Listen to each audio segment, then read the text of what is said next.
வணக்கம் நண்பர்களே. இன்றைக்கி நான் வல்லக்கோட்டை முருகன் கோயிலை பற்றியும் அதோட கும்பாபிஷேக தேதியை பற்றியும் உங்களுக்கு கூற போகிறேன். முன்னொரு காலத்தில் வல்லன் என்ற அரசன் இவ்விடத்தை ஆழ்ந்து வந்து கொண்டிருந்தான். அவன் தேவர்களை பெருங்கொடுமைகள் செய்து கொண்டிருந்தான்.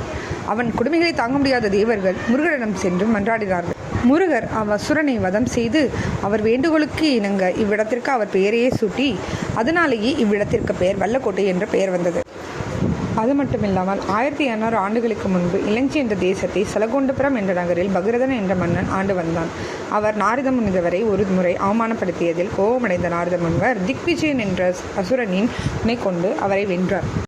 போரில் தோல்வியுற்ற பகிரத மன்னன் காடு புகுந்தார். அங்கு துர்வாச முனிவரை கண்டார். அவர் வழிகாட்டுதலின் பேரில் வல்லக்கோட்டை முருகன் கோயிலுக்கு சென்று அங்கு வெள்ளிக்கிழமை விரதம் இருந்தார்.